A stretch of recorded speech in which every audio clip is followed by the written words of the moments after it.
right, everybody, welcome to the Atheist Experience Live. We are live today. Now they're going nuts on the other side of the glass. It is August 6, 2017. I'm your host, Matt Dillahunty. Joining me this week, John Iacoletti. Howdy, folks. I was actually just a week and a half ago at a convention in St. Louis, along with Shelley, and she sang that song that we use. And while she's singing it, this guy comes up and taps me on the shoulder, and he goes, "That sounds familiar." And I was like, yeah, it does.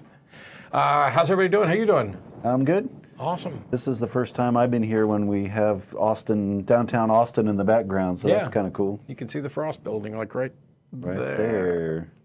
Look, I could tip it over with my finger. So I'm here, and I know that on the schedule on the webpage it said that Tracy would be on this week, but there was a schedule mix-up because I'm in town this week, and next week I'm not. So I figured I'd do a quick run through my schedule, but the easiest way, if you care at all, you can just go to mattdillahunty.com and there's a schedule of upcoming events. Next weekend, I'm in Orange County for 2 events, and then the weekend after that, I'm in South Carolina for the American Atheist National Convention and the Eclipse, which will be nice. Cool. Then I'm home. I'm here for a week, so I should be on the 27th, I think. We'll see. Then I go to the Kentucky Free Thought Convention, and then I'm home for a week or two. Then it's the Mythicist Milwaukee Convention at the end of September. And then shortly after that, I'm off to London with Dawkins and Harris for an event there. And then we go to Vancouver, and it's all up there, and it doesn't matter. I mean, it matters. Oh my gosh, they would kill. It matters. You need to go find out where I'm going to be and buy. No, it doesn't matter in this context because this is not the, hey, let's promote stuff show. Yeah, but it's a fun. You're Matt, and you're doing stuff. I'm doing stuff, and I just wanted people to, if I'm not here a week or 2 weeks or 3 weeks in a row, people are like, "Hey, did Matt leave?" Nope, you're still stuck with me whenever I'm here and can do it. We're going to take calls, by the way. This program is sponsored by the Atheist Community of Austin, a nonprofit educational organization promoting positive atheism and the separation of religion and government, or church and state if you prefer, but religion and government may actually be a little better. And that means that you can donate and make tax-free donations. You can go to atheist-community.org to find out more about the organization. There's a donate link there as well. We've done great. Thank you to everybody who's contributed. We had announced, a month or so ago that we were operating at like a $14,000, $15,000 deficit, and people have just overwhelmed us with the donations coming in to make up that shortfall. So we're happy that people are appreciating the show. Thank you so much. Thank you. Much appreciated. I'm the treasurer of the ACA in addition to other things, and so you can show up and go, "Hey, that red thing's gone." Yeah. Good news. So thank you all. Been very generous. So we've got a bunch of callers waiting, and we'll get to them in a moment, but there's something that I wanted to talk about for clarity, because it's a lot easier than me replying to 5,000 comments on Facebook. So yesterday, there was an email that came into the show, and I'll just read it to you. "Matt, please lose a little more weight. It will help you to live longer, and I will be able to listen to your logic more, enjoy the show, watch from time to time, really like the logic sessions. Would be happier if you could screen the callers so it was more challenging for the Atheist Paradise of Japan." And my reply was, "Please go fuck yourself, goodbye." Now, there were a lot of responses to this all over Facebook, and I specifically noted, I'm not just looking for affirmation, I just wanted to vent my thinking on this, and I noted in my Facebook post that I think the caller was probably just trying to say something nice. Like, "Hey, we'd like to keep you around, make sure you're staying healthy," and stuff like that. But first of all, if you walked up to me at a convention and we've never met, and the first words out of your mouth are, "Matt, please lose more weight," you're an asshole. I mean, you just don't know how to talk to people. Even to demonstrate that you cared about somebody, there are better ways to lead in it. Like, "Oh, I'm happy that you seem to be looking much better. I'm glad this trend's going. I hope you continue to take care of yourself," blah, blah, blah, blah. But number one, this person's not a doctor. Or if they are a doctor, they're a crappy doctor, because any decent doctor should know that you shouldn't be making armchair diagnoses based on what you see on TV and then offering, suggestions for how people do it, what they should change about their life. The other thing is, even if he was a doctor, he's not my doctor. He doesn't have my health records. He doesn't know, for example, hey, what convinces him that losing weight's going to make me live longer? What's my ideal weight? What's my current weight? What's my previous weight? By the way, I'm within 10 pounds of the lightest you've seen, lightest in 20 years, which means 10 pounds of the lightest I've ever been on this show. And there's been a downward trend. We get calls in the past. People are like, "Hey, Matt, you're fat and bald." All right, tell me something I don't know. I didn't know that. There were people who were concerned that this individual, that I was offended or mad that this. No, I just wanted to point out that that's probably not the best way to start a conversation. Even my doctor, who does have access to my medical records and knows my current weight and my previous weight and has an idea about my ideal weight, also knows my dietary restrictions, my blood pressure, my blood sugar levels, all the things that this guy doesn't know. Wouldn't start a conversation usually with, "Please lose more weight." That usually comes later in the visit of, "Hey, you're doing good, but to get these numbers, maybe we need to lose more weight." The thing is, I could stay at exactly this weight and live for another 50 years. I appreciate the concern from people. I'm doing much better. I feel much better than I have in ages. But there were some people who also chimed in with other remarks about this. One guy said, clearly my blood sugar was a little low, but my blood sugar hasn't been low in 20 years. So there were people who thought I was overreacting or oversensitive. It really didn't bother me all that much. It was just a way of kind of like waking somebody up to this is not necessarily the best way to start a conversation. But some people said, "Hey, I think that was just a nice fan trying to say something in a rather awkward way," which is true, which is why he wrote back and apologized and included that that was a little awkward way to phrase it. I don't begrudge this guy anything. But there were a handful of people who were like, "I think this is probably a cultural thing." Okay, then why do I have to bear the brunt of it? Why does he get pass for being culturally obtuse about how to interact with people, and yet you criticize me for saying, "Please go fuck yourself"? Maybe that's cultural for me, in which case it's all appropriate. It's not like any of this is a huge deal. But what really got me is the person who suggested that in order for them to be a good humanist, they had a duty to run around telling fat people they were fat and going after anorexics for being too skinny, that he had a moral obligation as a humanist to go up to an anorexic and say, "Look, you've only got one life, you're wasting it with your anorexia. You're not a good humanist, you're a douche." As first of all, you don't know anything about those people, and actually what humanism would say is that if you're going to be a good humanist, we have to work cooperatively to fix the world we're in, and we should try to be compassionate towards others. And that before you open your mouth to say that somebody's only got one life, you should first realize it's their life, and then before you start making medical claims, you should probably research it, because it's not like somebody just, "Oh, you know what, I think I'm going to be anorexic. Maybe I've got more than one life to give." You're not telling anybody anything that they don't already know. You're just showing that you're an ass. And that was pretty much the last straw in this conversation here, because a guy wrote in, I wrote back. I wrote back something that I thought was kind of on par with the initial shocking rudeness. I wasn't mad. He apologized. We moved on. But boy, people were, "Oh my gosh, it's just cultural." Well, guess what? So is female genital mutilation. There are a lot of things that are cultural. That doesn't mean they get a pass. This is something that I've spoken out about before, and so has Sam Harris and others, the idea of moral relativism, that if a culture does something, you should just accept it. That's just the way they are. No. And I really don't think anybody would just, well, now they will, because I've mentioned it, walk up to me at a conference when I haven't met them before and just walk up right to my face and say, "Hi, Matt, please lose more weight." That's not the way anything starts. It's so strange. So I wanted to clarify, no, I'm not mad at the guy. It doesn't bother or offend me. I'm fat. I'm bald. I'm less fat than I used to be. I'm more bald than I used to be. There's not a whole lot I can do about the second one, and not much I care to do, because I'm pretty okay with who I am. But it's not your job to just run around judging people, telling people what you think, passing out your medical diagnosis about who needs to lose weight and who doesn't. I could live for another 50 years, at this exact weight. I could put on more weight and live for another 50 years. I could die tomorrow with nothing changed.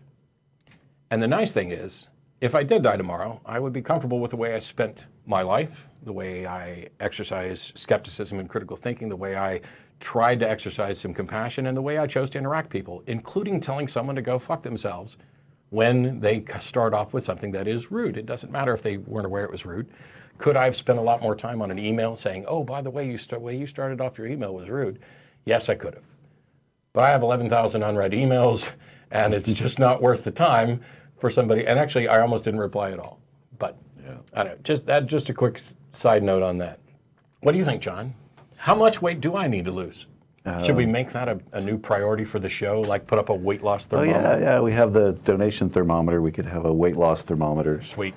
And like you were saying, you know you're bald and you know you're fat, and I know I'm bald and fat, and anorexics know they're anorexic. So what, telling somebody that it's rude. That was the one that really hit home, because know. It's, I may be overweight primarily because of decisions and choices that I made in my life. That's not necessarily the case for everyone.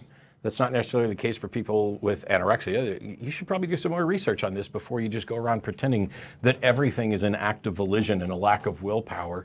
And oh my gosh, did you not realize you have this one life? And if somebody comes at you and does that, the first thing you can do is remind them that you're aware that you have one life and it's yours. But on that note, we've got calls to get to, and as a reminder, once the show's over, we get together and go to dinner at Star of India restaurant there, 2900 West Anderson Lane. And you can, by all means, you can email the show, tv@atheist-community.org, and you can email in, your weight loss tips and stuff like that, which will all be ignored. I don't plan to respond to these after today, because this show is about atheism. It's about religion. It's about philosophy, skepticism, critical thinking. It's not about, I don't know. Ideal weight. Yeah.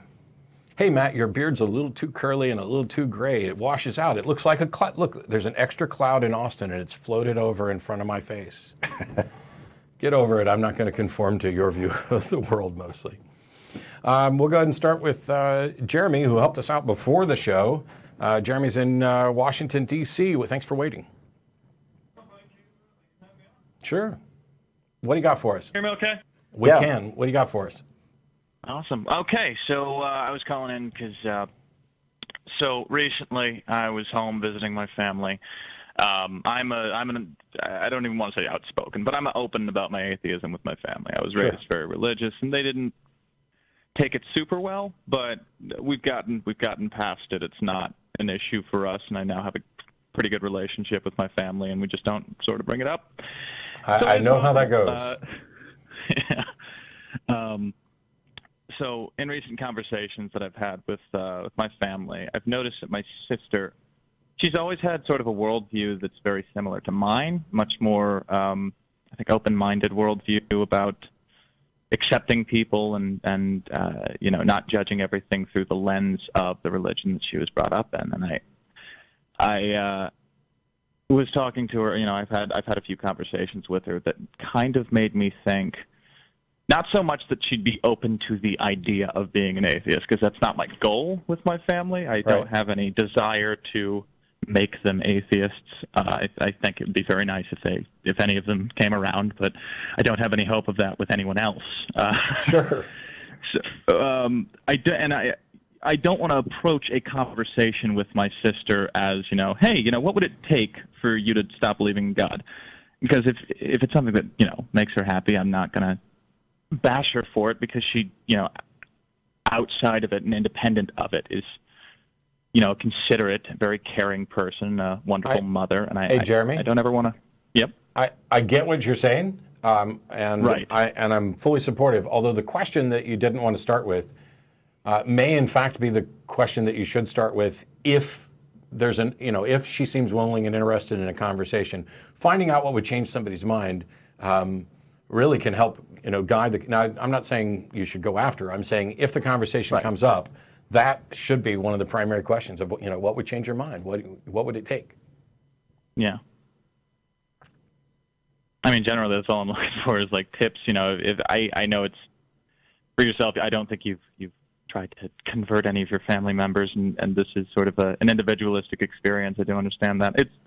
I was just looking for some advice on, how to broach the topic if it comes up, and how to, sort of not seem like I'm trying to push her.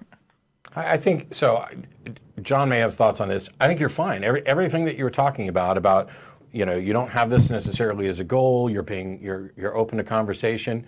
I think the question about, what would change your mind is a starting point in some of those conversations. But it doesn't have to be. It can also be, hey, I want a better understanding of what you think and why, which, being the course of this show, I'm not, Yeah. I don't, not knowing your sister and not knowing what kind of conversations you have, I don't necessarily have specific tips, but what I can say is if you are struggling with a little, uncertainty about all this, everything that you've said, I'm fine with. I think you're on the right track. That is reassuring. Yeah, and I was just going to add, it's not your job to try to change your mind. So I think what you're saying, if it comes up in conversation and you're just having a conversation about what you think and what she thinks, and that question comes up, that's one thing. But if you're attached in any way and getting her to reconsider her views or change her mind, I think that's probably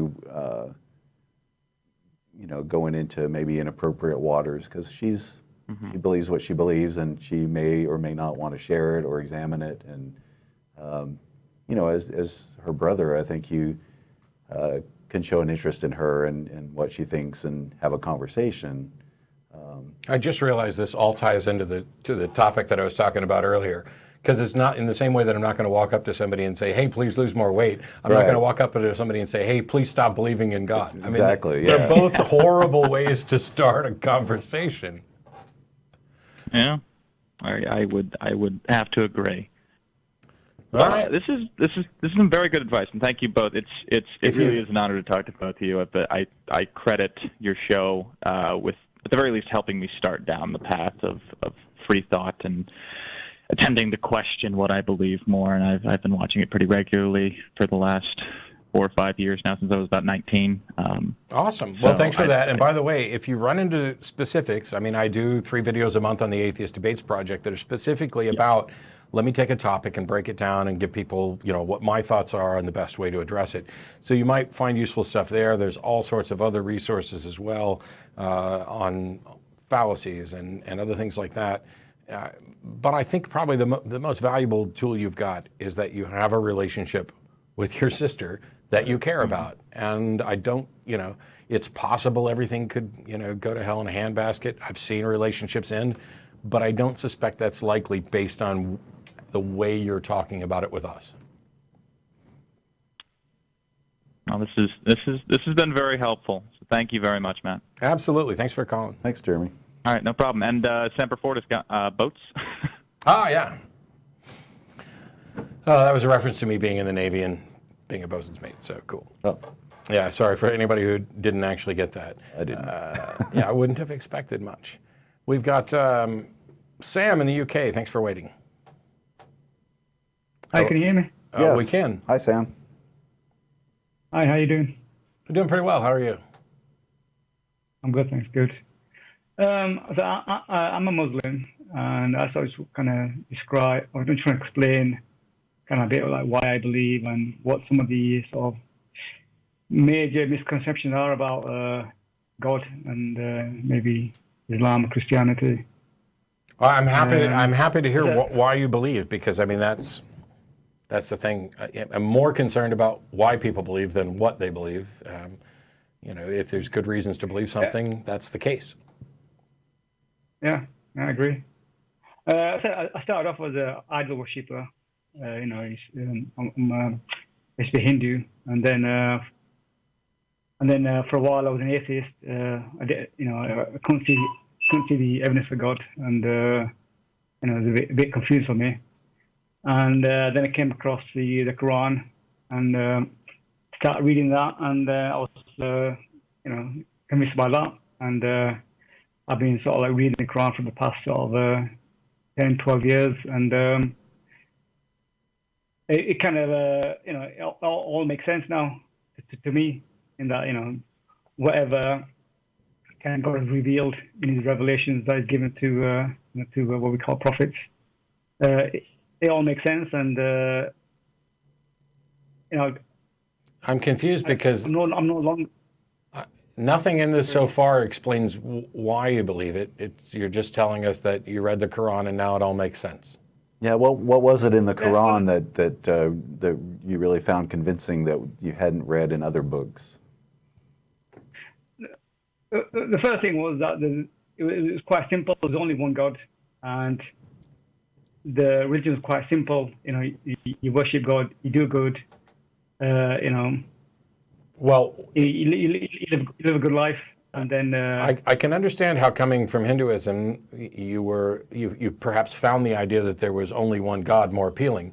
But the question is, why do you think there's one God and not none? because I mean, it probably question. Yeah, I question that because you know, how come there's there could be more than one God, and maybe this the God of Islam is just another God, and that other people are just worshiping.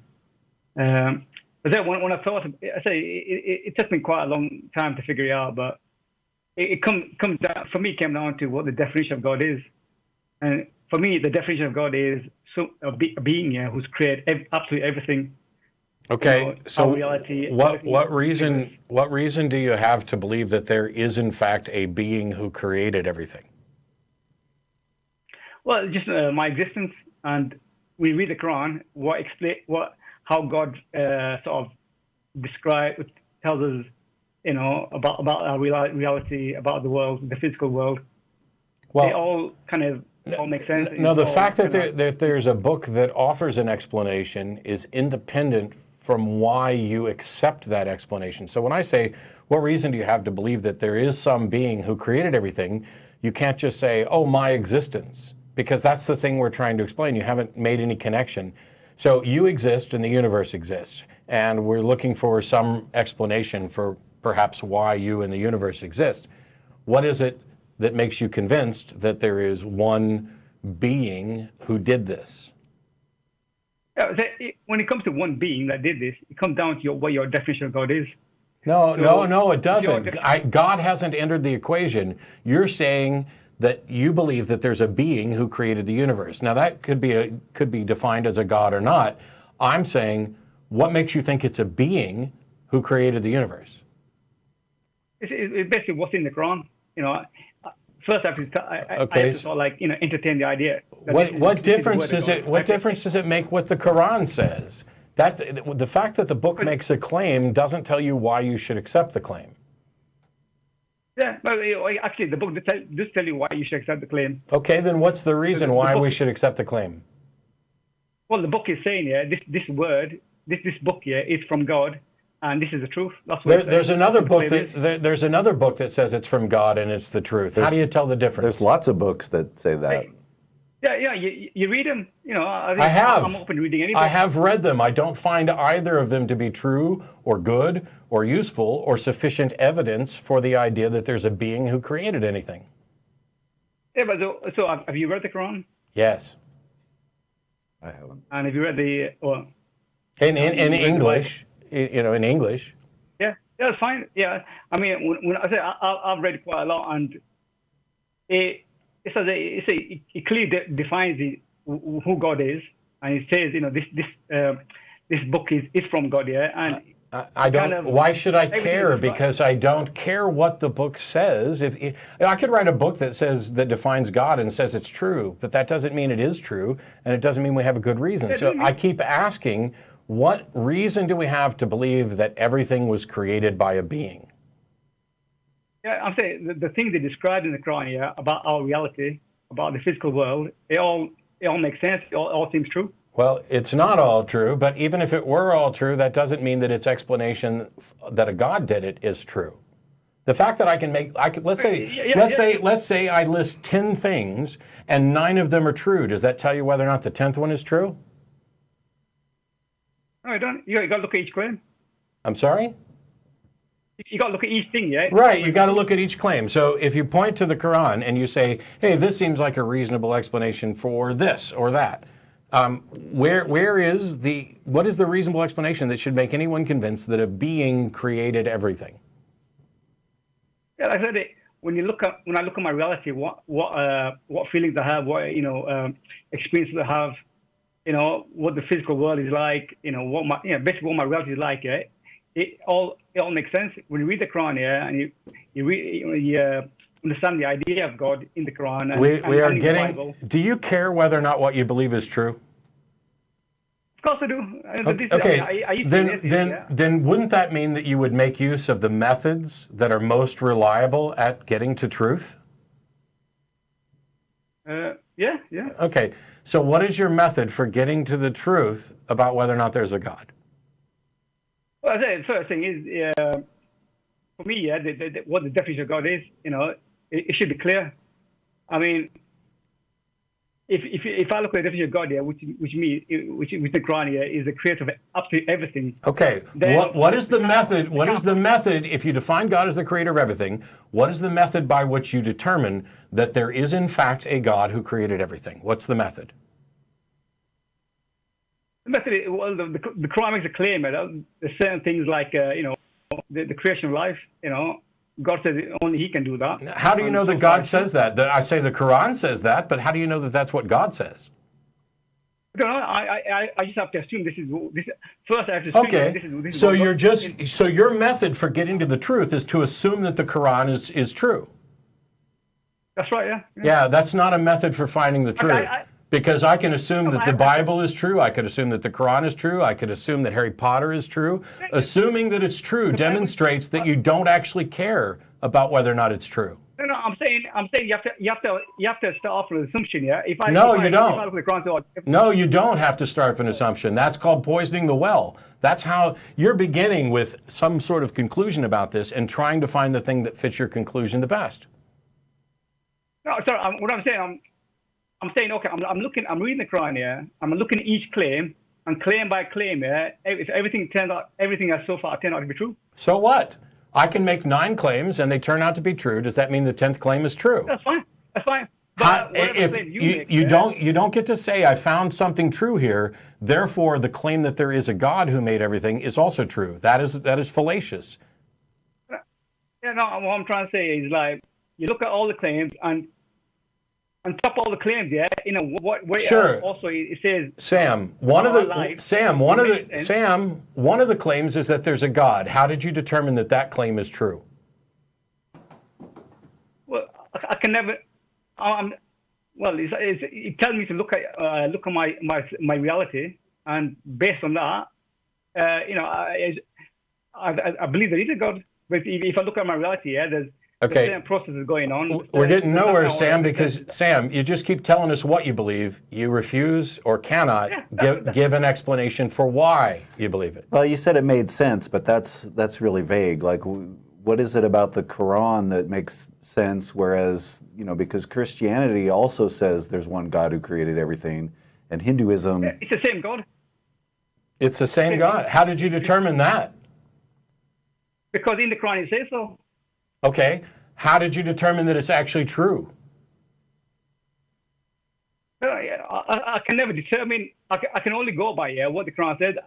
No. To say I can only go by the Quran says is simply wrong, because I don't have to go by what the Quran says. I can go by what methods lead to truth, and then I can say I don't know whether or not there's a being who created anything. The problem is when it comes to God, you can't go by whatever method you have, because that's what you're doing. That's what you're doing. When it comes to God, you are going by whatever method feels best to you.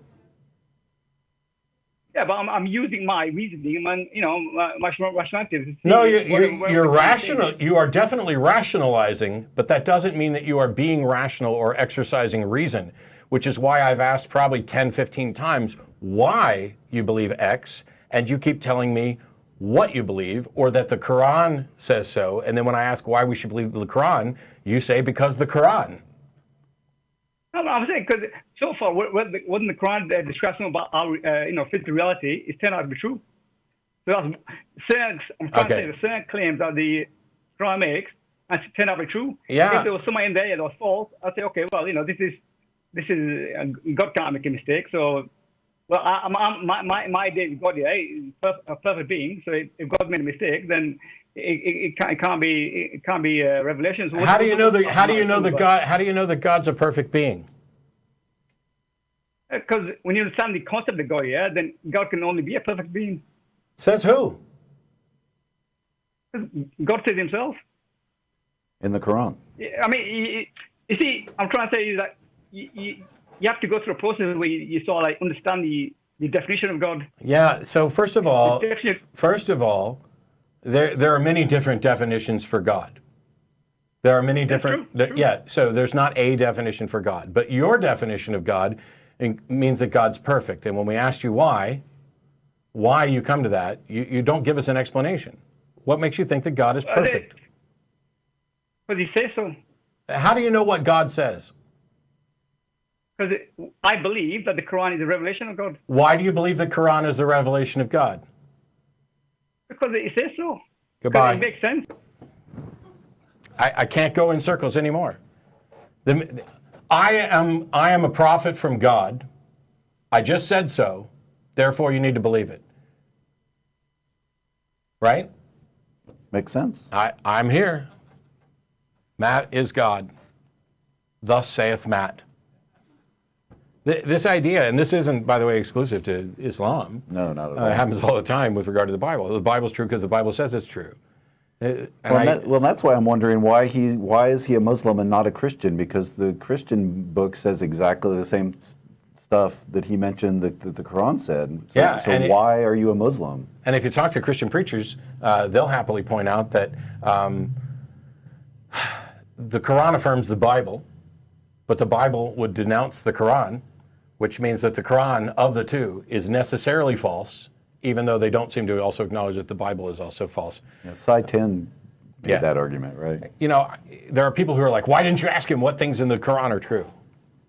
Because it's trivial to point to a list of things that are potentially true or can be interpreted as true. But that list, even if the Quran was absolutely true on everything that we could verify, that doesn't mean that it's true when it comes to a claim about a God, because you can't verify that, which is why he kept talking himself in circles. Well, and a lot of the stuff I've seen these lists of the Quran predicted this scientific thing that we found out hundreds of years later, and it's all the same game of taking this really vague passage and saying, well, he's really talking about the orbits of planets or whatever, and people do that with Nostradamus, and they do that with all kinds of stuff. It sort of sounds like he's talking about this, therefore, it's a miracle, because how did it predict that? Yeah, and you could go through and you could list problems with the Quran about advocating for violence or potential contradictions, and then you just get into this dialogue of, well, no, you're not interpreting it correctly. Or at the end of the day, you'll get some of them to say, well, you're not, you're reading it in English, so you're reading it. But now this guy is happy to say that the God of the Bible and the God of Islam are the same, and that's a losing strategy, because not only does he have no way and no attempt to defend that, he can't even defend why he thinks there's a God in the first place. Yeah. Other than, because this book says it, and I'm going to accept that this book is true because I've found this book to be true in other ways. I was reading it, and the world started making more sense. Well, here's a suggestion. Read some science books and read some books on argumentation and logic and reasoning, and the world will make even more sense. You will be less likely to fall in the traps of believing something without justification or on bad evidence. So we've got, is it 9M in India? It's Ganesh. Yeah, I was trying to figure out how to pronounce your name. That's fine, no problem. You want to say it so that I can maybe get it right? Yeah, Ganesh. Ganesh? Yeah, that's close enough. Okay, that's nothing at all like what's typed on the screen. Probably a mismatch. Probably due to the call delay. Are you in India? No, I'm currently in Texas. I'll be going back. You're calling from Texas, so you're not calling about Hinduism then. So this, I am. Probably, you are. Oh. Yeah, I am an Indian, but right now I'm in Texas for work. I'll be going back to India. Okay, so go ahead. What was the topic of your call? Because this is completely not matching. Okay, so the problem is, I recently became an atheist, but everybody, my friends and family, they are very conservative. So sort of think like ultra-conservative Christianity, like I have to pray every day, I have to take part in all the religious festivals and everything. The problem is I know my parents will not change any of those habits, but I don't want to pray every day or worship God or things like that. And we do have a lot of religious festivals, so I will be forced to participate in them due to their pressure. So How old are I don't you? know how to handle that. I'm 27. And how are they going to force you to participate? Because I have to be there, pretty much. Just familial obligation, like you don't show up and you be ostracized. Kind of keep the peace in the family, that kind of thing. Yeah, sort of. Yeah, keeping peace in the family is more accurate. Okay. I can avoid for a while, but I cannot avoid forever. So I have to face it head on sometime. Here's the thing. I got plenty of religious people in my family. When there's a wedding, I go to the wedding. And I recognize that it's going to be filled with a bunch of religious stuff because that's who they are. They came to my wedding, and it was not filled with, well, actually, very few of them came to my wedding, but they're assholes. But my wedding wasn't filled with religious stuff. And I didn't ostracize them from my life just because they refused to come to the wedding. Which makes me a better person than them, and I'm fine with that. I mean, I'm not going to become. I'm not going to participate in a purely religious thing. Like if, well, that's not completely true. We went to the midnight mass over Christmas just so that we could be there with family. But when people stood up, I stayed seated. You know, just quiet and respectfully. I'm not there to disrupt anything, but I'm also not going to participate. I don't know how much that is an option for you, but you're the one who's going to have to decide whether or not you're going to participate and to what extent, and whether or not you're willing to, you know, risk the consequences of not participating.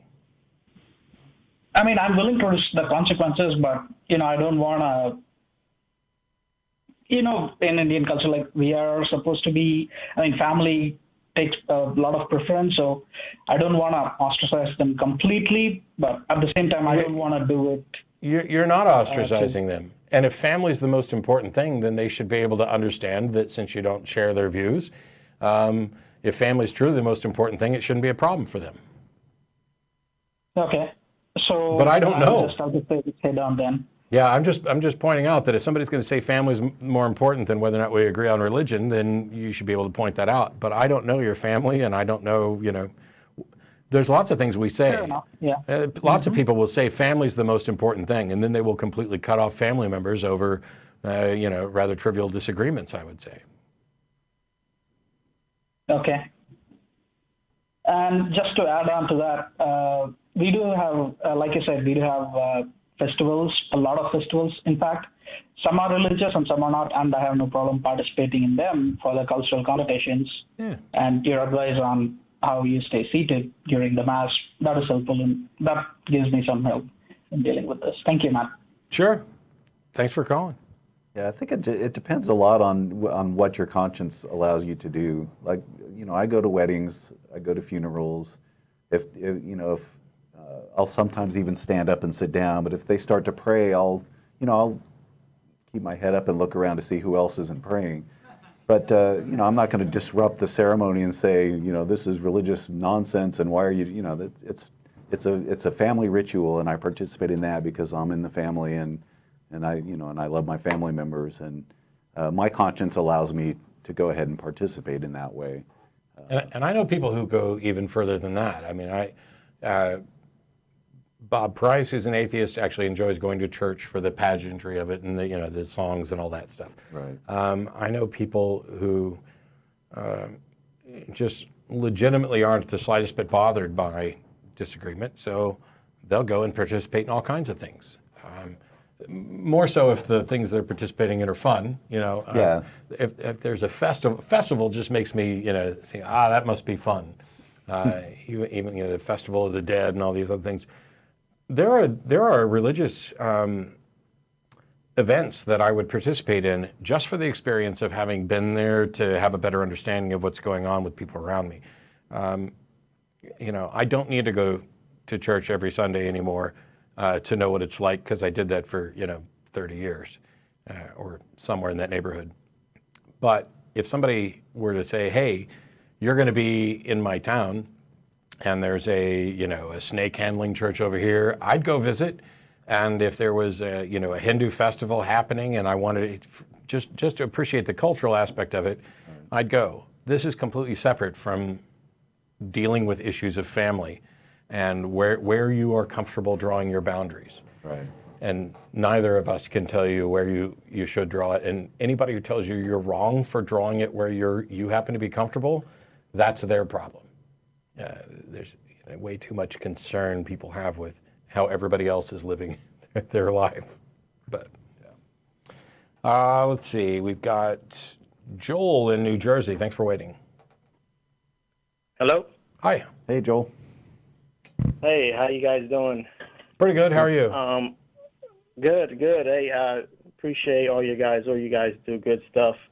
I just wanted to ask you something. Do you guys think that atheism alone is good enough to be to have a moral foundation? You know, don't you think religion is important to have that structure? So you've started off with a false dichotomy. Atheism isn't enough for a moral foundation because atheism is just, I don't believe there's a God. But atheism versus religion is not a proper dichotomy. And it doesn't even address the moral issue. All you need for a moral foundation, secular humanism is consistent with atheism and serves, at least in part, for a foundation. But all you really need is a philosophical understanding. Sam Harris has talked about it. I've talked about it about, for example, well-being. That's the one that we would advocate for. But you don't need anything at all like religion to reach moral conclusions or have a moral foundation. As a matter of fact, don't you think what religions tend to do is poison the thoughts about religion by using, authority figures and dogma to advocate for specific doctrines, rather than setting up the tools one would need to evaluate whether or not our moral conclusions are actually in our best interest? Well, I think it's the other way. I think it's people who poison the religions and try to take advantage of some of the. What does the Bible say, for example, about homosexuality? Well, it says different things. It contradicts itself. It says, we're all created equal, and then it says, saying we're all created equal. It has nothing to do with homosexuality. What does it say about homosexuality with regard to morality? Well, it says you shouldn't lie with another man. And it says you should, stone them, all that stuff. Yeah, so basically the Bible's position on homosexuality is that it is immoral. Is that people poisoning religion, or is that what the book that is the foundation of the religion actually says? I think it was the way people were trying to understand and get some structure, some rules on how behavior should be, treated back then. If everything was allowed, anything happened, we wouldn't have any structure. Well, first of all, that's also fallacious, because first, I'm not suggesting anything should be allowed. I'm talking about one particular issue that the Bible got wrong. Yeah, but what if in the Bible it said, having sex, in a certain position is you should stone them for that, Yeah, I would think that would be ridiculous and wrong too. Yeah, but I'm saying what if anything you put in the Bible, anything that the people were trying to establish as an order or a way to live, it would be considered wrong for some people and right for some others. So you had to start somewhere. No, yes, you have to start somewhere. Is the Bible just a book written by people with their best guesses on how to do things? I don't think it's their best guess. I think it's just a common understanding of life and what they're experiencing. Okay, so there's nothing about the Bible that we should actually care about, right, with regard to morality. We should be able to throw the Bible out. No. Not at all. Wait, how can it be very important if it's just people's best understanding or common knowledge at the time? Well, it's the history of our morality. It's the history of how we began. We don't need a history of morality. We need morality. If your history of morality is that you keep getting it wrong, what does that tell you about your current morality? I don't know what you mean by getting it wrong. I mean, a lot of people who call themselves Christians are really good people. So what? Some of the things, aren't a lot of people who call themselves atheists good people? Absolutely. Okay, so now we've pointed out that the religion is irrelevant to whether or not somebody can be a good person, right? It's not irrelevant because It is irrelevant. atheists- Joel, if a bunch of Christians can be good people and a bunch of atheists can be good people, then clearly the religion is not a relevant component into whether or not one can be good. the people who the atheists, right? They grew up in the No, religious that's horseshit. community. That is a lie. There are atheists who. It's a lie. Yes, it's a lie. There are atheists who grew up in Christian communities. There are atheists who grew up in Hindu communities. There are atheists who grew up in atheist communities, including fourth and fifth generations atheists. One of them just raised his hand on the other side of the damn glass in here. You don't get to cherry pick and say, oh, the only reason that atheists can be good is because they grew up in a Christian society, when I'm telling you the reason that atheists can be good is by exercising reason to understand morality, and there's nothing in the Bible that is moral because it's in the Bible. I can throw it all out. The reason to not kill people has nothing to do with whether or not a God supposedly told ancient people don't kill people. That's not why it's good or bad. No, I didn't say atheists can't be good without, religion. You were saying It's the religion. reason that atheists are good is because they grew up in Christian cultures, and that's horseshit. Yeah, that's because That is I'm saying horseshit. religion- I am a better person now that I have abandoned the dogma of Christianity than I was when I was a Christian.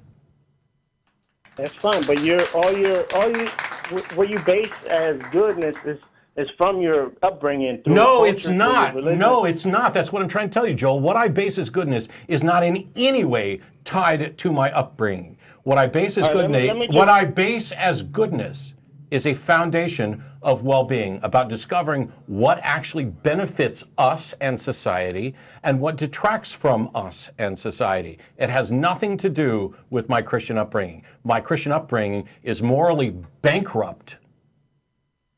I didn't have a let's- Christian upbringing at all, and I think I'm a good person. You might disagree, but No. Hey, I'm not saying you can't be good people. I'm just Hey, saying. should we kill homosexuals? No. Okay, so you and I agree on something about morality. And you know what we have in common? We both disagree with the Bible. So what standard do you use when you go through and cherry pick the Bible to figure out which parts you should listen to and which parts you shouldn't? How do you figure out which parts of the Bible are good and correct and which parts are wrong? The whole you got to take it in context. That's all. No. That's not remotely what I asked, and that's not even an answer to anything. You got to take it in context. If the Bible says that something is moral or immoral, what standard do you use to figure out whether or not the Bible is correct? Because we're in agreement that the Bible is right on some things and wrong on some things. So I'm asking you, what standard do you use to figure out when the Bible is correct and when it's wrong? The standard is you take it as a story. When you read it, when it says kill this homosexual, you have to read. You have to read past that verse and before it, and what the time was that they were writing this stuff. What difference does the time? What difference does the time make when they were writing it? Exodus 21 gives all the instructions with regard to owning slaves. Is it morally permissible to own people as property? Back then it was, but the Bible. So whoa, Joel, you're saying it used to be morally correct to own people as property? That's what they thought. Yeah. No. I'm not asking what they thought. I'm asking if they were correct. Were they correct when they thought it was morally okay to own people? If they were correct, I don't know. You got to ask them. I'm not. Is it morally correct to own people? No. Okay. It's not. Was it morally? correct to me. Was No. it more? Not.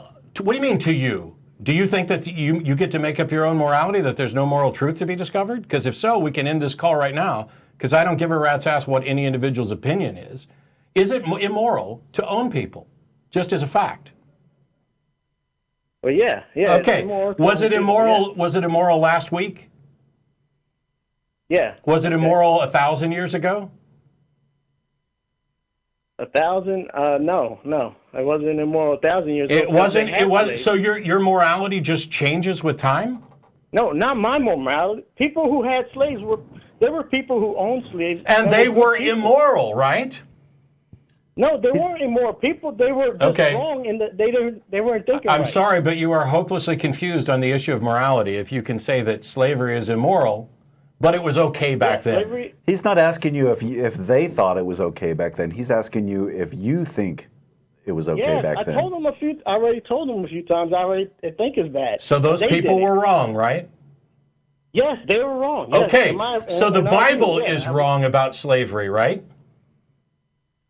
Yeah, the Bible. Yes. Okay. I would never go to the Bible for slavery. I would Okay, never say, so the Bible Joel- says it's okay. So Joel, how did you determine that the Bible is wrong about slavery?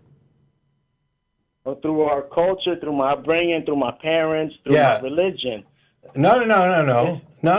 There's nothing in your religion, assuming you're a Christian, appealing to the Bible, that says that slavery is immoral. It says the opposite.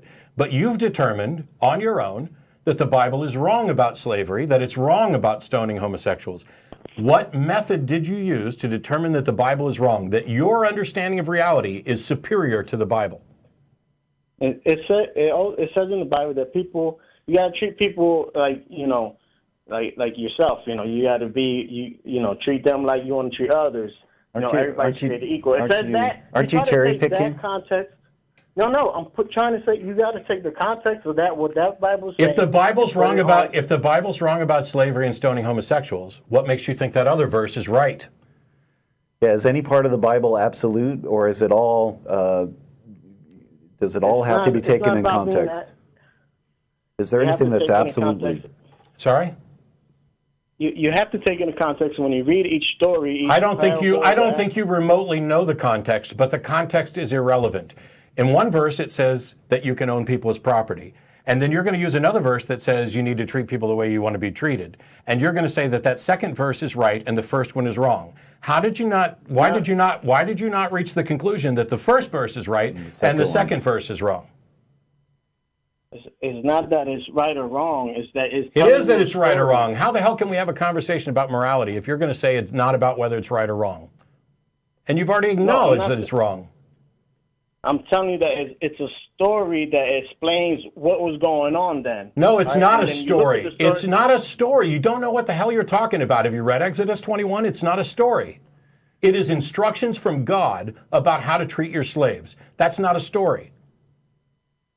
Yeah, of course, the whole thing is a story. It's not like okay. Then why should we pay any attention to the story? I'll go with you. Let's say it's all a story, and this part of the story says that it's okay to own people, and this part of the story doesn't actually contradict it, but you want to read it in a way that you think contradicts it. How do you know you can get that backwards? How do you figure out that God is the good one and Satan is the evil one? Why not the other way around?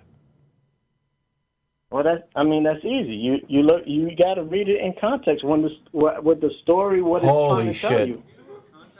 I'm trying. All right, if you're. I asked a question. How did you determine that God is the good one and Satan is the evil one? Mm-hmm. How? Well, I mean, it's in the Bible. It says God is good and the devil is the deceiver. Okay, and it also says that you can own people as slaves. So how do we determine which of those verses you're going to think is correct and which one of the verses you're not going to think? You can own them as slaves. It tells you absolutely what they does. It tells you to buy your slaves from the heathen around you and that they are your property, which you can pass on to your children. Don't talk to me about the Bible when you don't know what the hell you're talking about. I'm asking, there are parts of the Bible that you think are true and parts of the Bible that you think are not true. How do you tell the difference? Okay, there are statements in the Bible that you think are morally correct and statements in the Bible that you think are morally incorrect. How do you tell which one's which? If you say context one more time, I'm hanging up.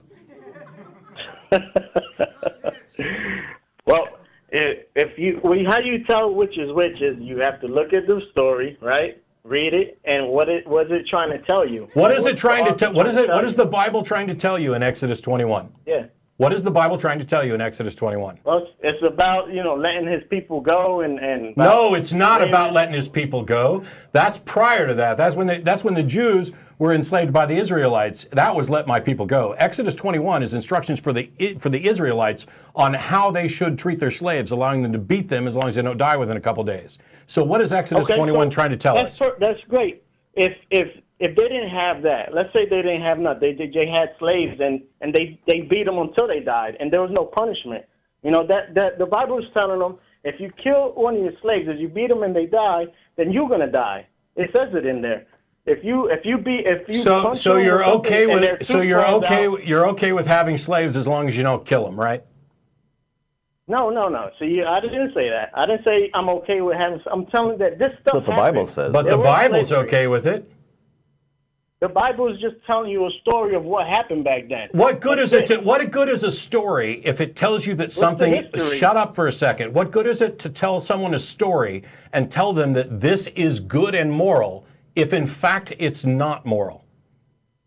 But where does it say it's good and moral to have a slave? I don't think it's ever said that it's good and moral to have a slave. Goodbye. There's no. You don't have any understanding about morality or the book that you're talking about. If it gives instructions and it tells you don't eat shellfish, homosexuals have committed an abomination, they deserve to be stoned, don't wear fabrics of missed stuff, but you can in fact have slaves and here's where you should buy them and here's what you should do about it, that is an implicit moral approval to own slaves. And here's why. Because if you or I were God, Joel, and we knew that it was wrong to own people's property, commandment number 1 would not be, I am the Lord thy God. It would be, thou shalt not own another human being as property, period. If your God is so weak that he has to soften slavery, well, I'll let him keep slaves, just don't, kill them, but he can tell you not to eat shellfish, you've got a dumbass, useless God. I think what Joel was skirting around, though, is that he looks at the Bible and he uses his own moral judgment as to what is okay and what isn't. And if that's the case, then why do you need the Bible at all? Exactly. And that's the point that I was trying to get to. But every time I asked him how you tell the difference, well, it's a story and it's context. The truth is, everybody pretty much comes about their morality the same way. They are trained from children by whatever their parents accepted, and then after that they start to work it out themselves based on reason and evidence. The exceptions are religion. And when people get so entrenched in religion that they are willing to make excuses for slavery, they are willing to say that once upon a time it was okay to stone homosexuals, but now it's not. You are putting yourself in a position where you are in constant contradiction, where you're saying, yes, this verse got it wrong, but that's okay because that was people's best guess, or that was their common understanding. But this verse over here definitely got it right, and so this is the one that's from God. You can't do that. You are using your own brain. Which is great. I just wish you'd acknowledge it, because the second you do, you get to the point where the rest of us are, which is that book is irrelevant, because slavery is either moral or not, independent of what any book, holy or otherwise, has to say about it. Homosexuality is either immoral or not, independent of what anybody's opinion is or what somebody wrote in a book. So if your argument, as it was for Joel, was that religion is necessary for morality, no, it's not. Nothing even approaching religion is necessary for morality. And as a matter of fact, most of the definitions that we would use for religion are the antithesis of the sort of thing that would lead to a proper moral system, because they include dogma, because they include because I said so sorts of authority, moral command theory, divine command theory, things like that. If you want to actually have a better understanding about morality, sit down, throw out all the religion, throw out all the religious books, and ask yourself, make a list of the things that you think are right and the things that you think are wrong with respect to morality, and then draw a line down the paper. And on the right-hand side, write why. Oh, I think it's wrong to kill people. Why? Wow, I've never actually thought about that. I just always went with what the book says or what I was taught as a kid. Why would it be wrong to kill people? And maybe you can get to the realization that we have to share space on this planet. And so I'd rather not be killed, and you'd rather not be killed, so it's in our best interest to encourage a mindset that is in opposition to us just running around killing people or not having consequences for that.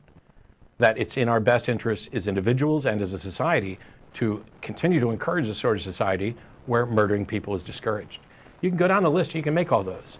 When you get to one where you say, because the Bible says so, you failed. Put a big F on the paper, you're done. Because the Quran says so, fail.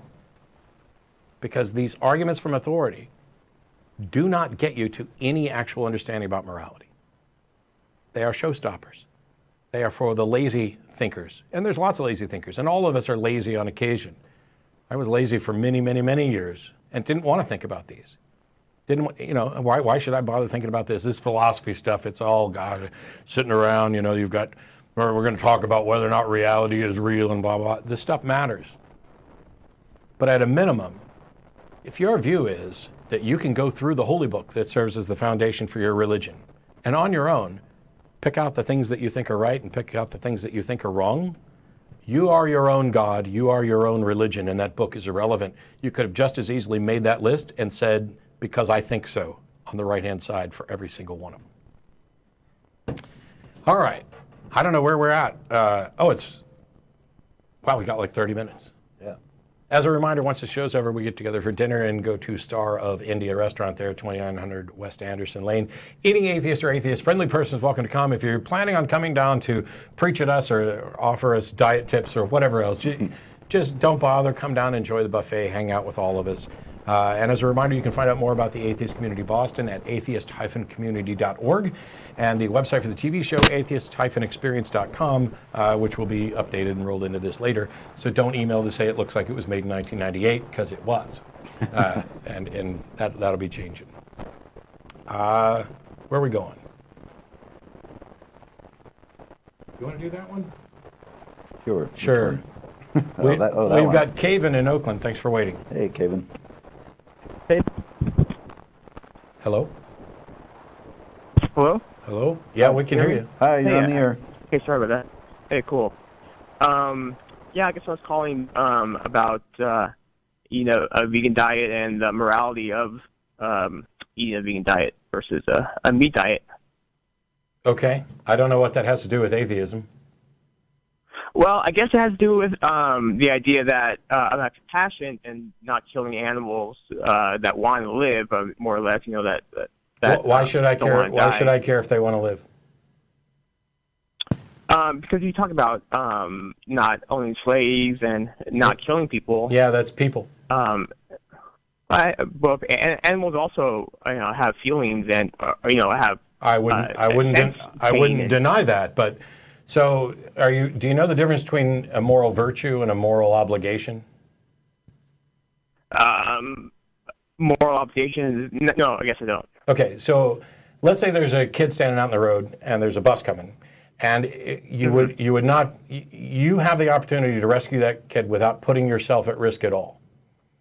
You could make a good argument that you have a moral obligation to rescue that kid because there's zero risk, everything else. If the bus is really close and you would be putting yourself at risk, it would be morally virtuous of you to rescue that kid, but you're not necessarily under an obligation anymore. You're under a moral obligation to not run around killing people, but you're not under a moral obligation to never tell a lie, although that might in fact be virtuous. My view when it comes to morality is it's decidedly speciesist. It's undeniable, and I'm not at all bothered by that. It may, in fact, be morally virtuous to not eat animals, but I don't see it as a moral obligation. That said, there are certainly problems with meat industry that I object to, where we may be doing harm to the planet in some cases. But what I find most of the time when I talk to especially ethical vegans is that there's a gross oversimplification because they've been, listening to Peter Singer or whoever just talk about a simplified view of morality that's about suffering. Would it then be wrong to eat insects who might suffer? I agree with that too, though. So you wouldn't want to eat insects either? Not to eat insects. Sure. Okay. No. Cool. I don't have that problem. How many animals die while we're farming the vegetables that we eat? I mean, it's unfortunate, and I'm sure if we become more, aware of the situation and more compassionate, we figure out ways not to kill. What about people who have dietary? What about because humans aren't herbivores; they're omnivores. So what about people who have specific diet problems that would require them, or financial constraints that don't make a vegan diet particularly beneficial or cost effective?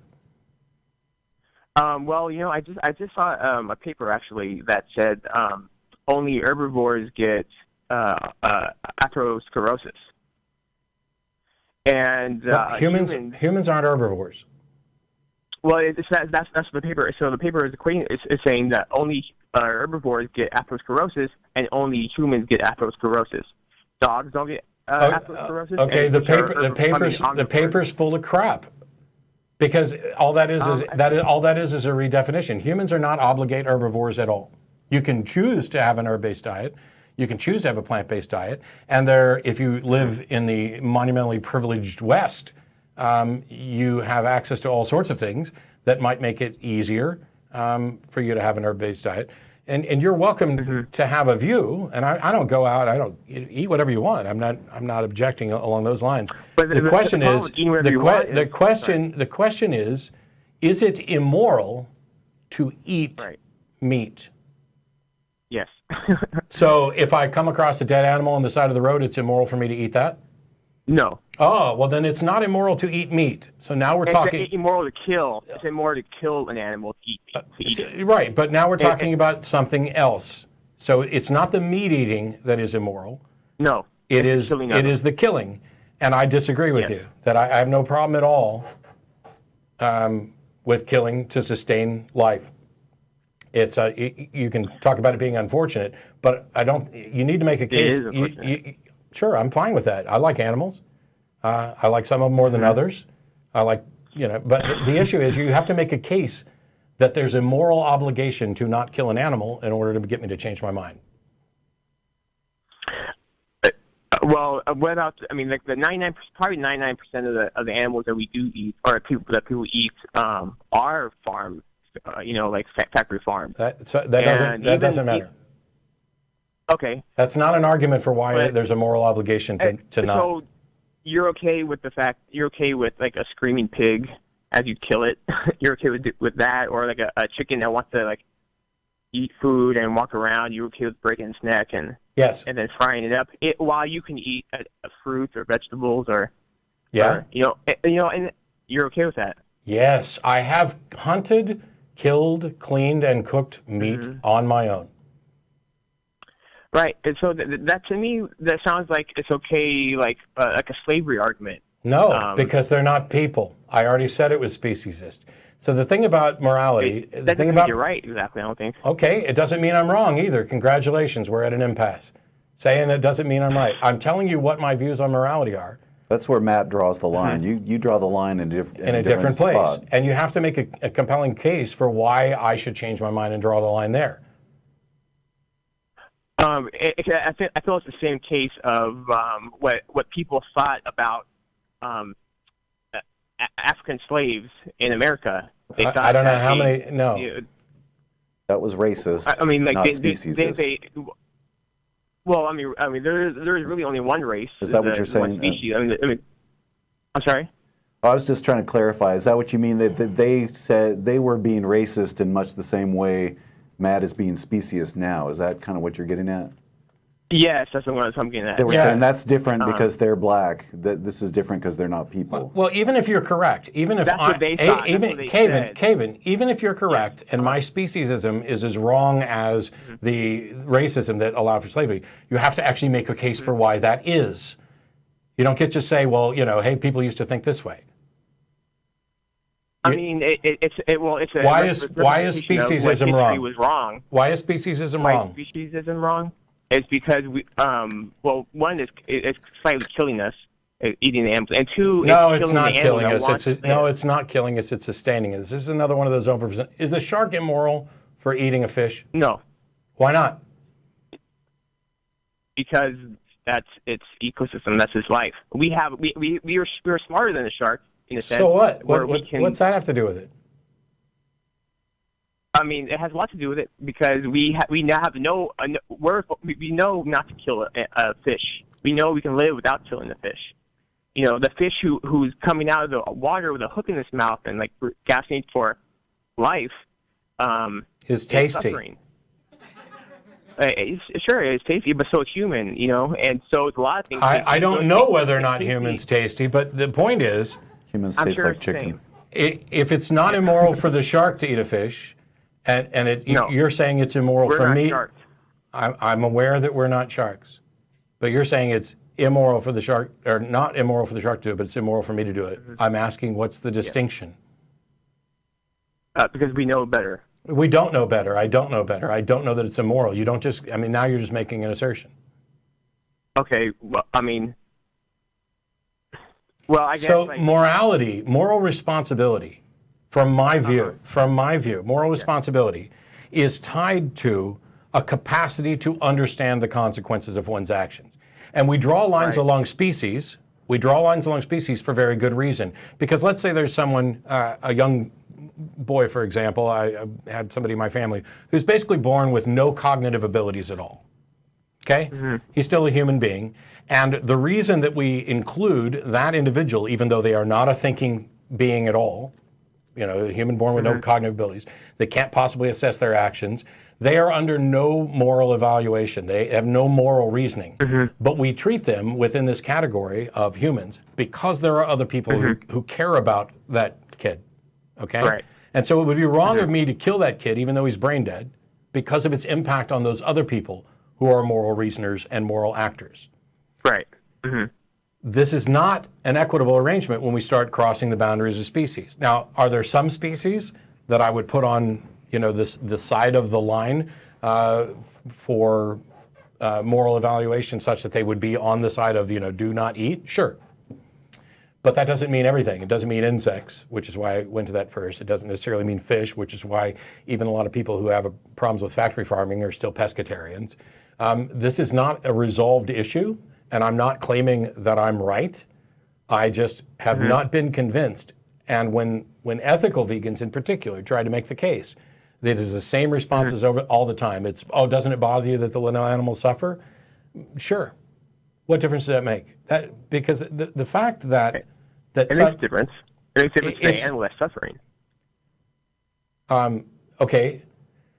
What if we killed animals where they felt nothing, no suffering? Would it still be immoral? Would they felt nothing at all? Would it be immoral? Yeah, like, you know. It might be. Yeah, I think it would be because exactly. So why are you bringing up suffering? This is the problem I have every time I get in this argument. You state what you state what your primary foundation is, and then when we come up with an example that negates that primary foundation, you want to stay with it's still immoral. So you guys got to figure out what is the actual foundation. Animal unnecessarily is what I'm saying. Unnecessarily. Okay. What's the determination? What's the determination of whether or not it's necessary? If I'm out in the woods and I'm about to starve to death, and there's a squirrel next to me, it becomes necessary, right? Well, I mean, like it depends on how we can live a long time without eating. Humans can live a long time without eating. I don't know how that addresses the question at all, because the scenario set it up where it was more neat. If you have to eat the animal, then that's one thing. And so it's morally permissible then. The animal to live. If it's morally permissible then, so it's morally permissible in those situations, right? I wouldn't say it's moral. I would say it's a necessity. Let's say John and I crash let's say John and I crash at the top of the mountain. Is there ever a scenario where it's morally permissible for him to eat me? If you're dead, that's cool. If I'm already dead. And he needs to survive, and he needs like that movie Alive, or the soccer team that landed in the Alps or whatever. But apart from me dying of natural causes, even if I'm going to die. If he suffocated you to eat you, then that's be immoral. Okay. But if you're already dead and he needed to eat you, then I'd be, hey, go for it. But what if we're both just about dead and I happen to die first? Yeah. But John knows that if he waits for me to die, he will no longer have the strength to build a fire and cook and eat me. Well, that's between you two, I guess. That's a. Okay. Then me eating a chicken is between me and the chicken, and as soon as the chicken tells me, no, it's not. The chicken doesn't have. As soon as the chicken tells me that he objects, how do you know that? How do you know what a chicken wants? Well, if the chicken say he wants to be eaten. Do you think? Here's the problem. Here's the problem, Kayvan. Here's the problem. The chicken doesn't know it's going to be eaten. It doesn't want to be handled. It doesn't want to be touched. It knows it's in danger. It doesn't. It may. No. So you're talking about a fight or flight response. You don't get to. You don't get to anthropomorphize it to say that it doesn't want to be eaten. It doesn't have a concept of being eaten. Well, they know not to. They know. And how quite to frankly, danger to die. They may. I'm okay with being eaten if I'm already dead. Know that. I'm okay with being eaten if I'm already dead. Me too. And I'm okay with eating animals if they're already dead. But it's the fact that we're killing the animals. I don't think a shark is immoral. Especially we don't need to. Well, No, I don't okay. think so either. So first of all, if you're just going to base it on need, get rid of your phone. You don't need it. I do need it. No, you don't. Yeah, I Humans, need it. humans I need to contact survived. people. I need it for job Humans interviews. survived for millions of years without any sort of cell phone. I survived, yeah. But Do you ever drink anything other than water? Like you ever have a soft drink? I only drink. Well, now I only drink water, but I have I have drinking soft drinks, and it's not good for you either. I mean, it's not good for. Okay. But you other don't need. reasons But you too, don't but- need it.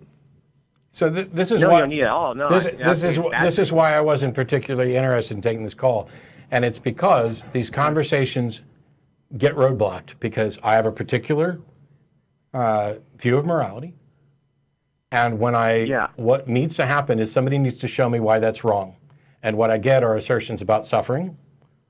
What I get are it's just wrong for you to be speciesist, with no demonstration of why.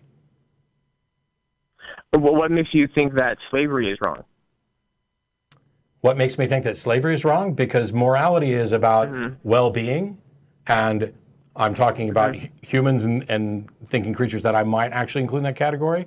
And this diminishes the well-being of the individuals that are enslaved, and it also diminishes the well-being of the culture that is doing the enslaving.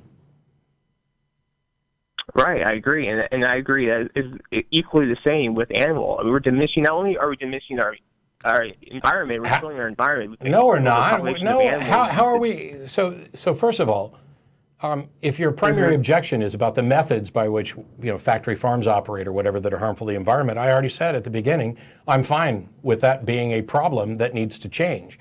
But that's fundamentally different from your claim that it is immoral to kill an animal. Yeah. I mean, okay. And you won't eat insects, but I bet you're okay with the fact that insects and animals die as a necessary byproduct. I'm not okay with it. I'm not okay with it. Okay, what are you doing about that? I mean, I don't know what I can do about that. I would like to. I have heard of vegan farms where I do believe animals are not being harmed.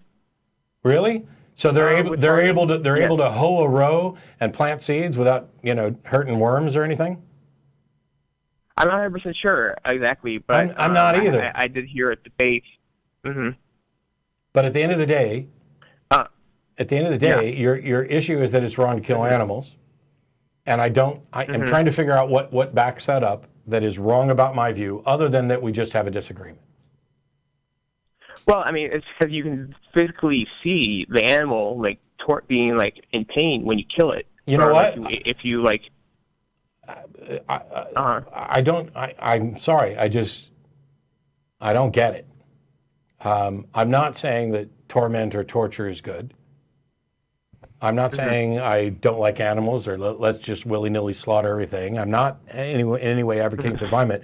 I'm just saying that I don't see the justification for saying that killing and eating the flesh of animals is immoral. And the mere fact that you keep saying, oh, well, you can see it, squirming or whatever. I even gave you a hypothetical where there's no pain, no suffering, no squirming. You still wanted to say it was immoral. That's different. You said it was okay. That's fine. I mean, and if we can get the lab meat, that's totally fine. We get culture from an animal without hurting it, and we eat that. You want to kill yourself eating meat? That's cool too. Okay. Now you have slipped over into the sort of hyperbole that guarantees that I'm about to hang up. When you start talking about killing yourself by eating meat, you have gone well beyond the pale, and we've spent more than enough time on this. It has nothing to do with atheism. So put together your case and send it to email at tv@atheist-community.org. Maybe I'll give it some more time or thought. But if you don't have a case for why it's actually immoral, beyond just you personally are not comfortable with killing animals, I don't know how we can fix this. But when you start doing you're free to kill yourself with meat. I was just giving my opinion. I was giving my opinion on. I don't give a shit about people's opinions about health issues. Right. I care about the science of health issues. I care about the science of health issues. Science has shown that eating meat is killing you. Science has shown that eating meat is killing you. Yes. Yeah. Wow. And there's plenty of books out there. No. Stop.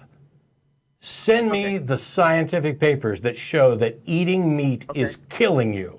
And you better not send I'll just, try to attach hey, too much red meat is harmful. I want a paper that says I'll eating not do that. meat is killing you, and then we'll talk again. Okay.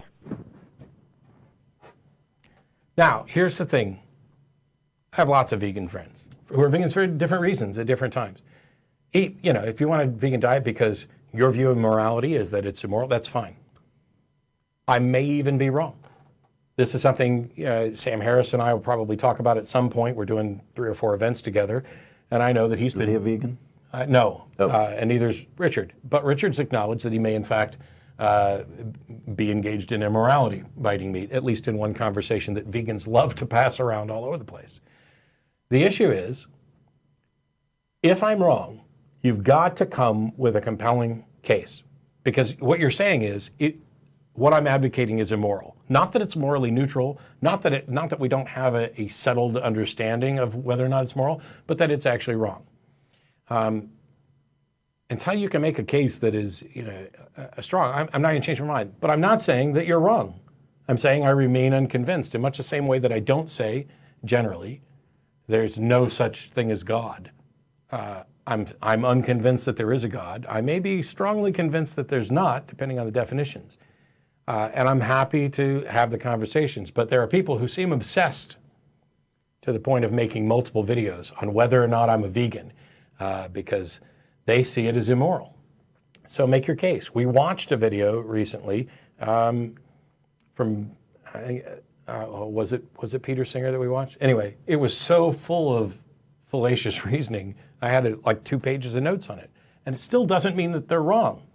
It's about making a compelling case. But I want to try and get to a theist or two before we're done. We only got like 7 minutes left.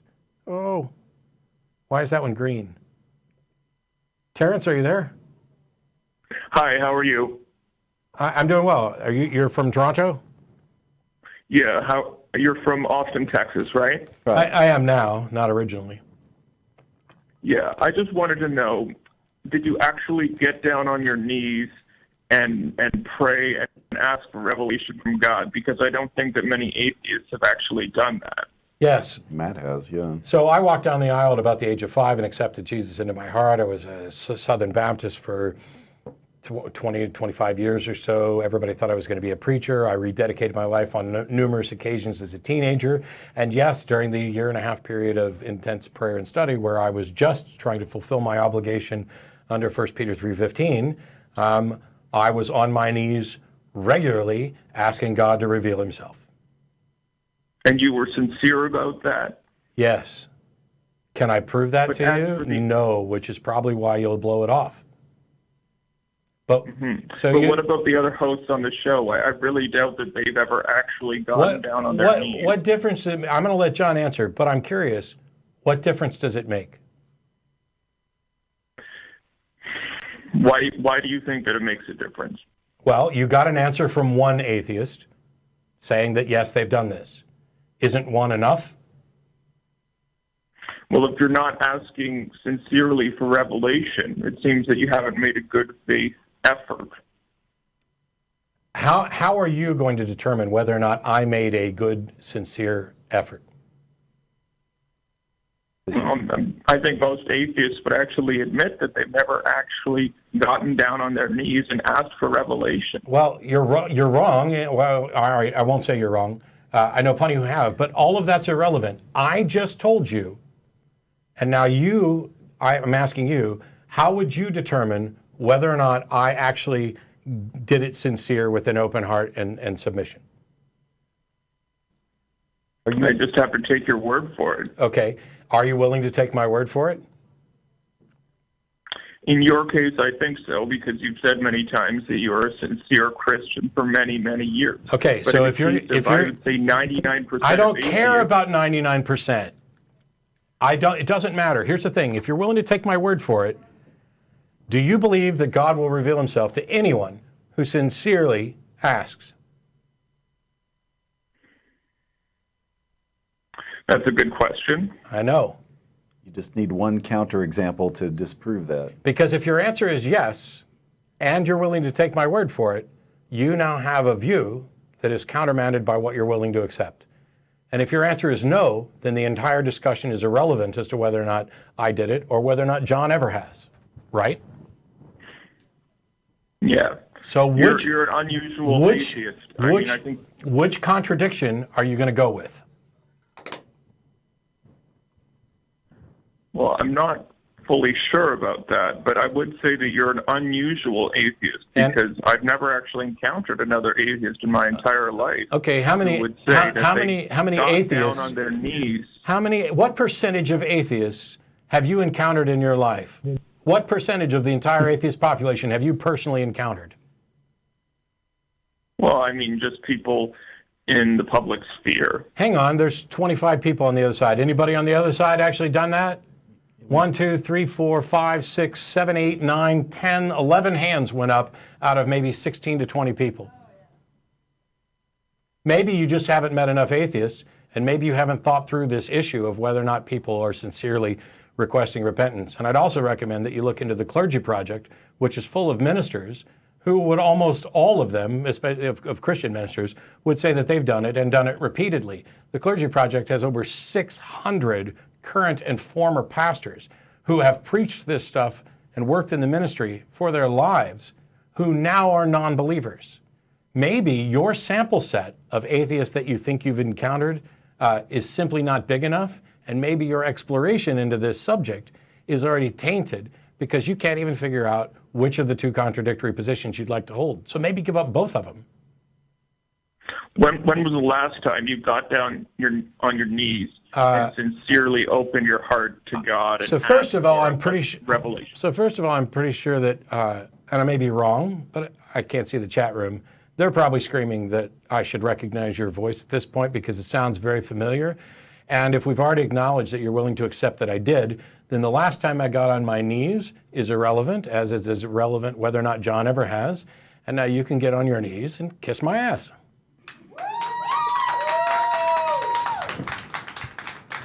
I don't want to end on that note. No, I've never gotten on my knees and Yes. and asked God for anything because I've never believed in a God. So that to me would be silly. Yeah.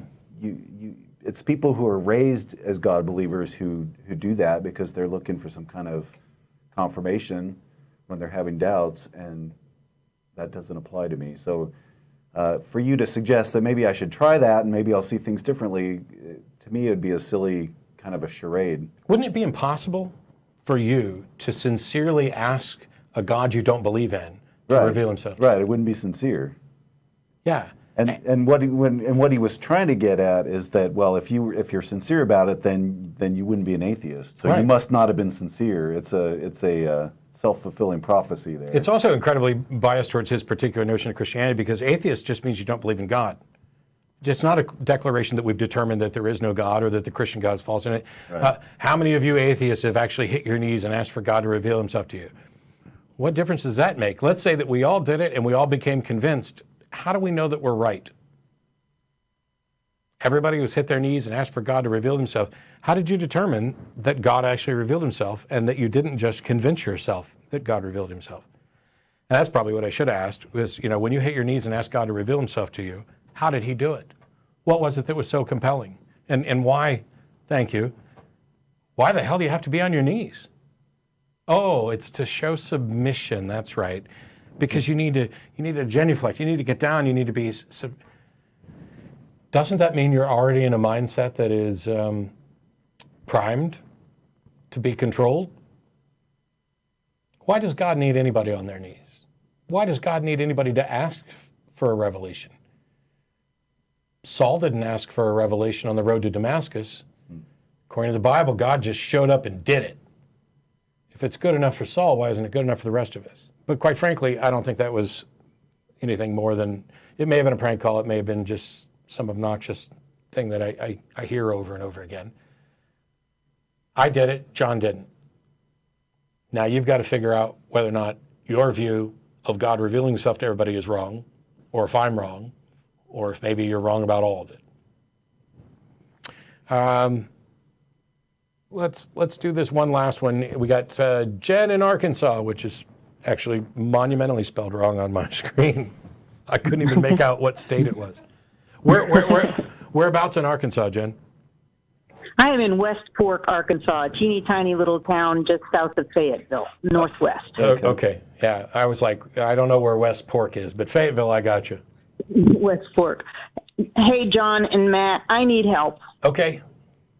I am an atheist and have been for about 10 years, but I was raised evangelical, fervent evangelical Christian, and was actually a pastor's wife in the 90s. Did you ever hit your knees and ask for God to reveal himself to you? They were bloody. Yeah. Of course, it was actually studying the Bible that helped my ex and I come out of that religion. Mm-hmm. And it was studying science. You know, the geology got me out of the flood, evolution out of creation, and psychology out of prophecy, dreams, healings, etc. But there's one thing I have not been able to explain, and I truly, truly need help. Okay. I will never go back to religion. I will never go back to a belief in God or any kind of God. But there was an incident where a woman had knowledge, showed up on our doorstep, stayed with us 30 days, had knowledge that no one else could have had about individuals in our congregation. And I hope I can make this brief, and please tell me if I'm getting off track. No, go for it. All right. My ex and I came home. We lived behind our church in a little apartment downtown Flippin, Arkansas. My ex and I came home from work, did our normal evening routine, got up in the morning, and there was a woman crouched in a sleeping bag on our back porch, scared, weirdly doing a stream of consciousness conversation. She couldn't stop talking. Her eyes were wild. Amateur diagnosis, paranoid schizophrenic. We invited her in after 3 nights sleeping on our porch. She was finally able to come in. She was timid as a mouse. But she would sit there and just babble on, just her eyes would light on something, and she would have to talk about the granola bars or the cereal or the kitchen table. It was just a whole long stream. But finally, I think she gained some trust in us. She talked about bees stinging her all the time, and I asked her what bees are stinging her, and she pulled motion to her buttocks. So I figured that maybe she had gotten a lot of injections in her poor, sick life. She went on about stories that she told about a supposed daughter whose was her name. She used her name, Linda, as her daughter's name, and all the stories she told about her supposed daughter were actually about her, but she couldn't speak about him. She couldn't face that. But anyway, during our church services, she attended, because she was living with us, she attended our church services right there in the church. She would just pick random verses, seemingly random verses out of the Bible and start reading them. And keep in mind, we'd never met her. She'd never been in our tiny town before. She would have stood out like a sore thumb. She would read a verse, and I would just get aghast, because knowing as a pastor's wife that someone in our congregation was either going through something or was being, having bad behavior, the verse that she would read was applicable to certain people in the congregation. She did it Sunday after Sunday. Well, one Sunday, this gentleman, who was an engineer, thoughtful, intelligent, well-respected man, flew out of the building at the end of the service, and I went running after him. I said, "Yo, what's wrong? What's wrong?" He says, "I am not coming back into your building until that woman is gone." And I said, "What's wrong?" And he said, "She, in a man's voice that I knew in California, told me something no one else knows, something I did wrong.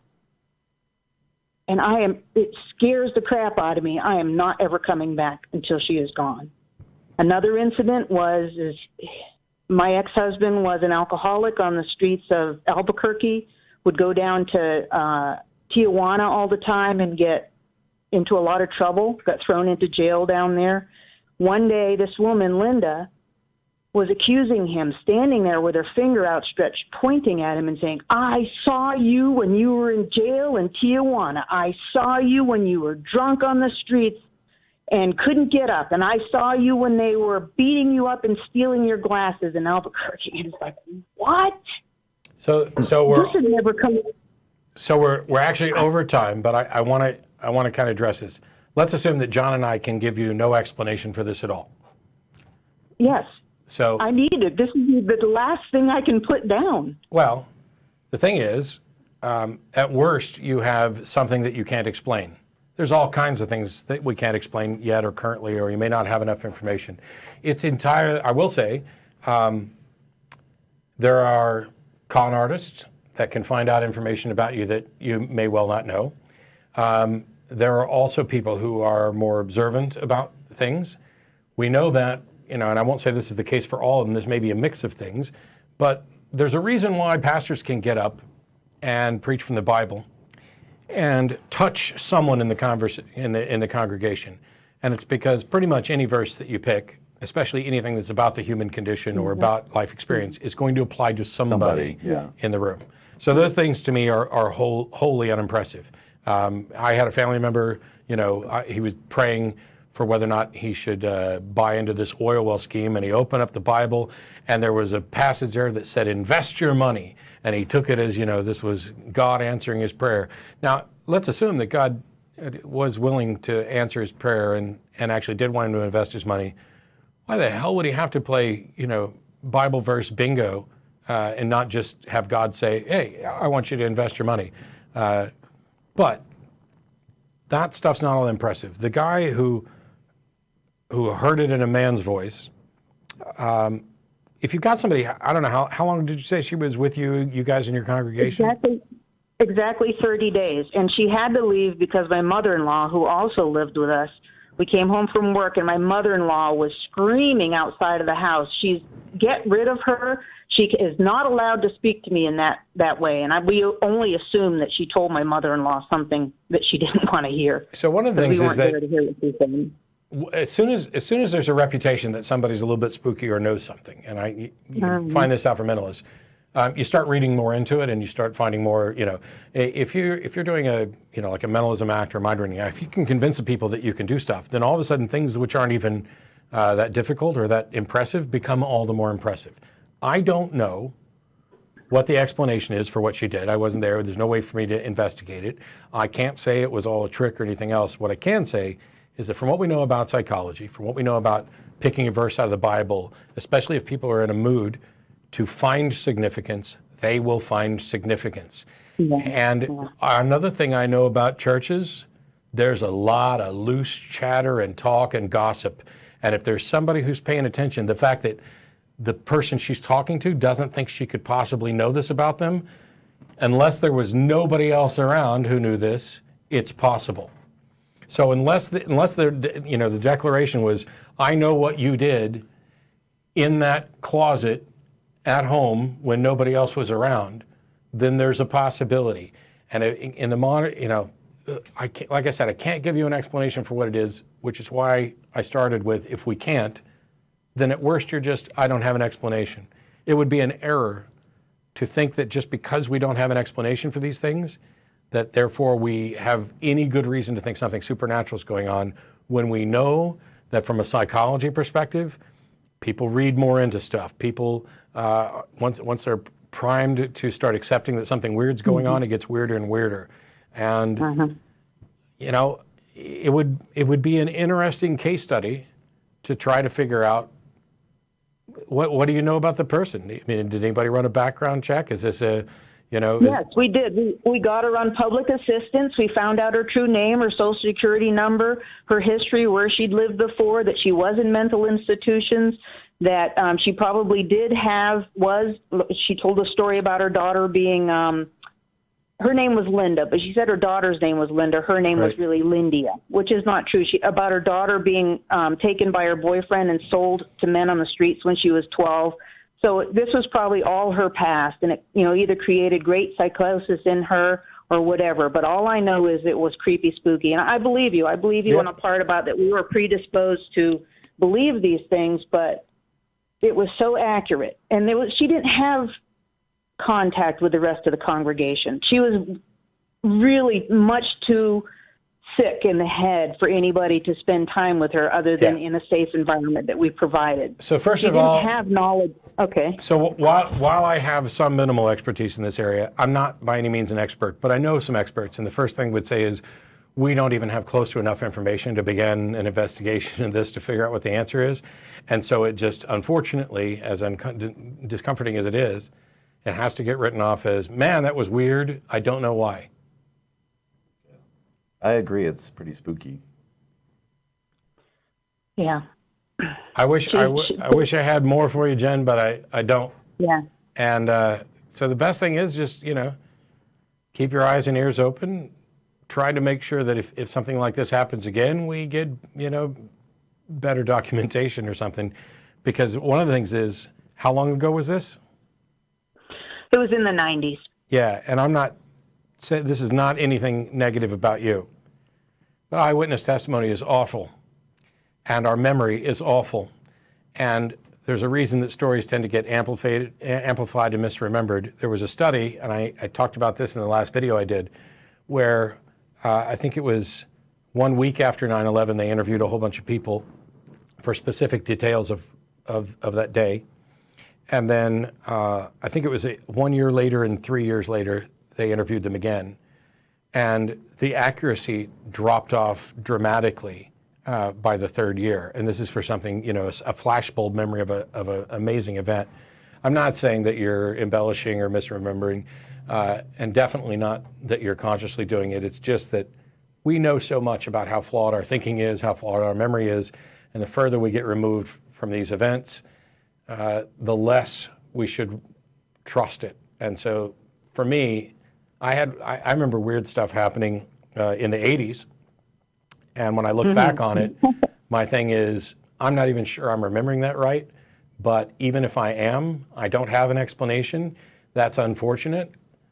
I'll keep an eye out for if something like that happens again, because I know more now and may be able to take better notes, investigate more. But yeah, it sucks. There's all kinds of things we're just not going to be able to explain. So I'm sorry, Jen, but that's the end of the show, and we've got to go. But, drop an email, and I'll call back some other time. I'm sure people would love to talk to you and hear more about it. Okay, I'll send an email, the whole story. Thank you. Thanks, Jen. Thank you. Whoops. There we go. On that note, thanks everybody on the other side, of which a huge proportion had actually hit their knees and asked for God to reveal themselves. We'll be going to Star of India Restaurant, 2900 West Anderson Lane now that the show's over. Thanks to John. Thanks to thanks to the people on the other side of this wall. Let me point to this wall where you can still see. Yes, crew. Those guys are everything that makes the show happen. They're the reason you have a screen back there. I will be out next week. I think I'm back the week after. Who knows? Check the schedule. It might be right. It might not. We'll see you next time. Bye-bye.